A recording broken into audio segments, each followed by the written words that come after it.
Welcome back, folks. If you hear any distinctive music in the background, that is mainly the noises of my neighbors, so pardon that, but doesn't mean I'm gonna stop recording videos.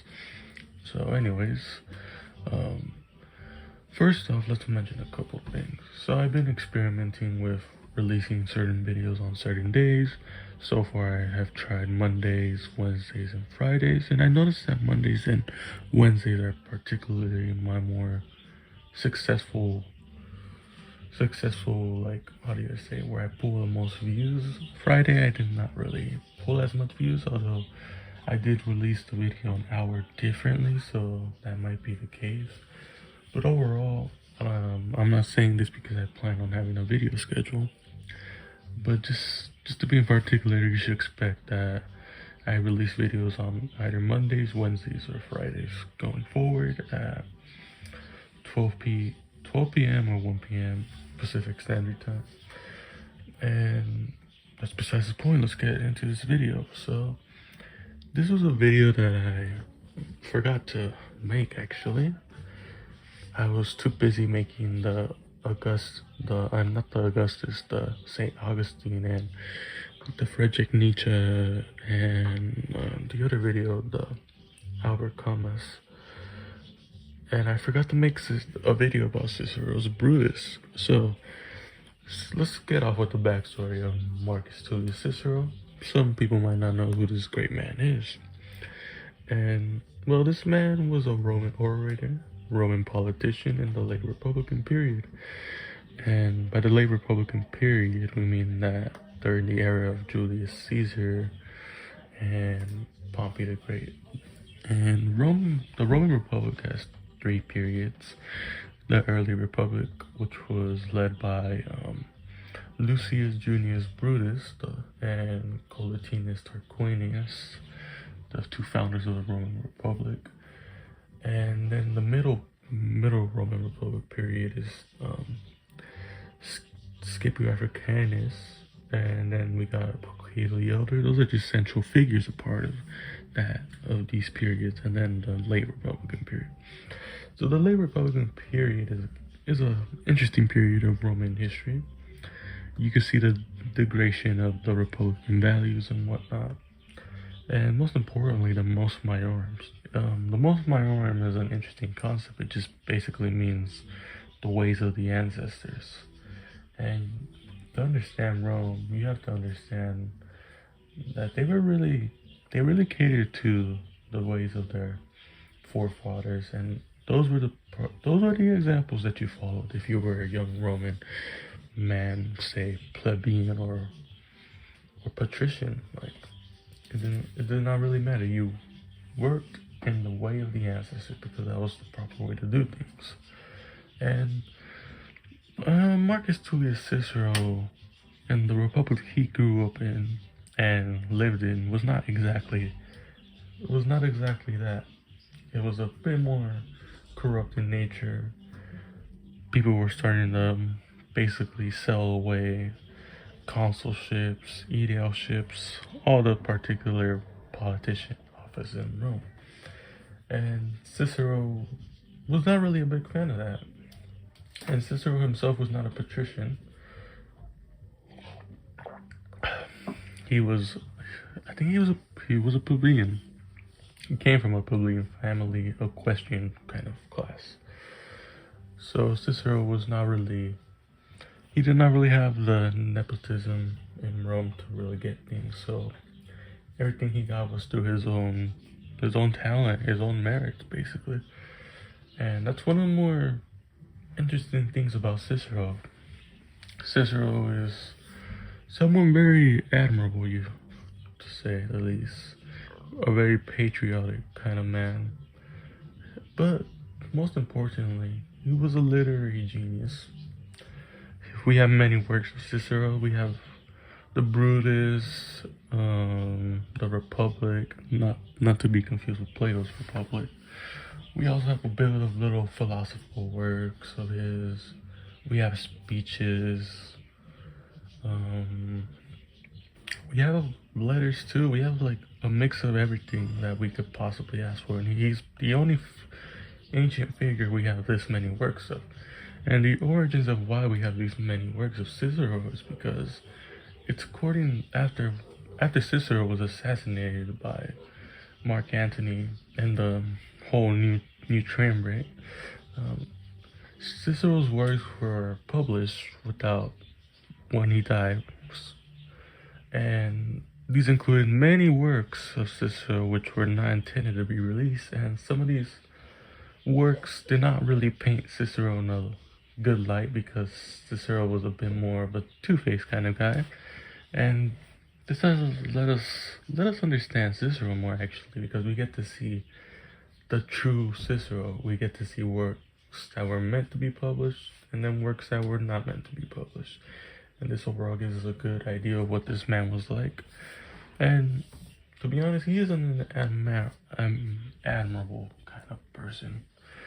And I think people should emulate this man. He's a great man in himself. Like,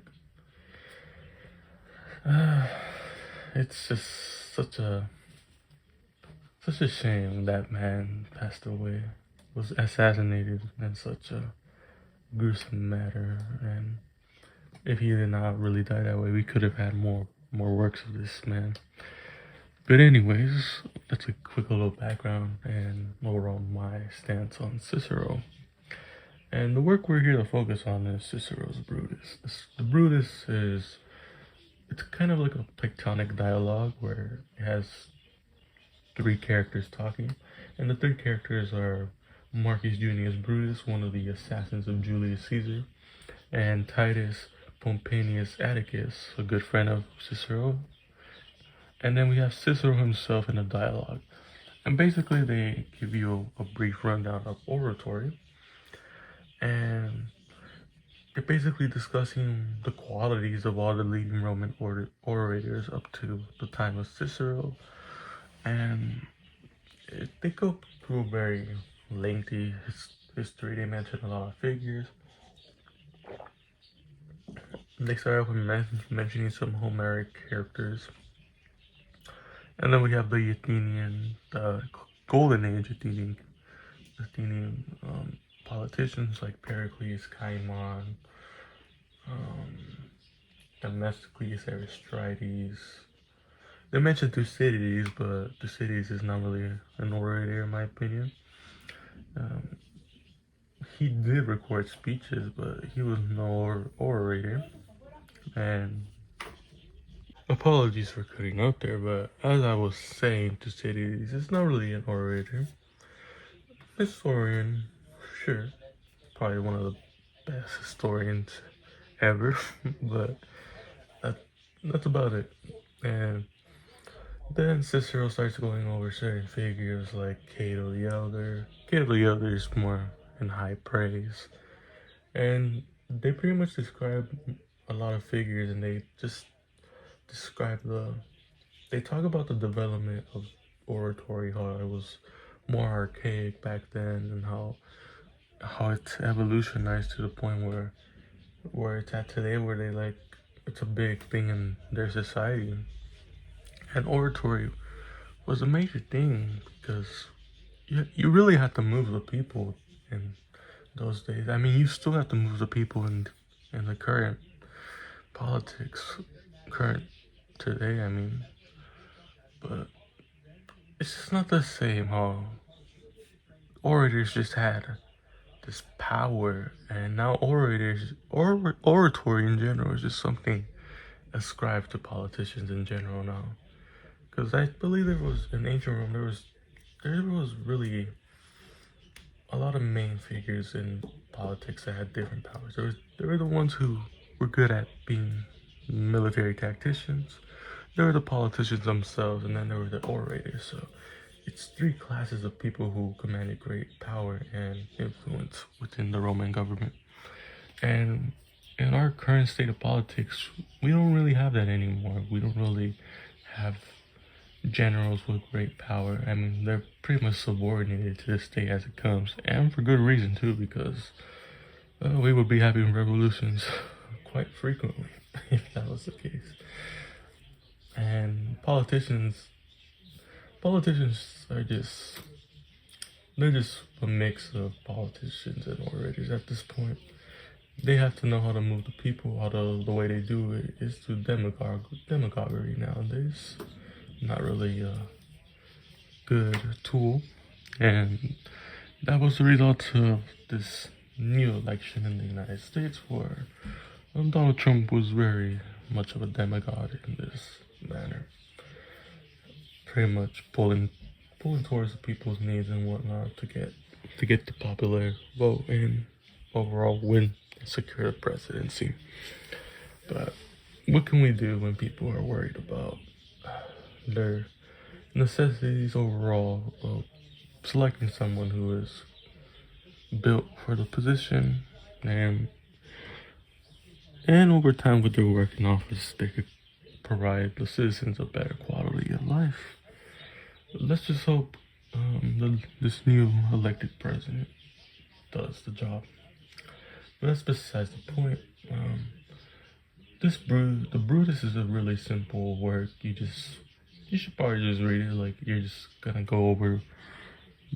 basically read Cicero's, like, discussing the evolution of oratory up to his time and how all that changes. Do not expect Atticus and Brutus, the two characters with Cicero in that work, to be really contributing to the discussion, because most of the time they're like just nodding away or just not really providing much to elaborate that lets the dialogue excel much further. And it's overall just more of a yes man approach, if we're being honest here. But it's a good work. I think it's very valuable, especially in our current state of society right now. As far as more works of Cicero I would recommend, I would say you should read Cicero's Republic. Easily one of the more interesting works. You should read his speeches. I like specifically against Catiline, but if you want to read against Catiline, then you gotta read Sollus's The Catiline Conspiracy. And there's more works of Cicero. I mean, you could read his Against Varus, For Morana. Although those speeches are really lengthy and they're more just of a defense and a prosecution. But it gives you a good idea of what Cicero was like, although Cicero in some of those speeches was defending certain people that he should have not really been defending, but Cicero was under an obligation to do so because he owed a favor to Julius Caesar, who was responsible for his recall. And what choice did he have then to do some favors for Caesar? I mean, Cicero was still an anti-Caesarian, but he was not gonna risk getting exiled, because exile in the ancient world was just the worst thing that could ever happen to you. And if it was something today, people would know. Exile is the worst thing that could happen to anyone in general. But that's besides the point.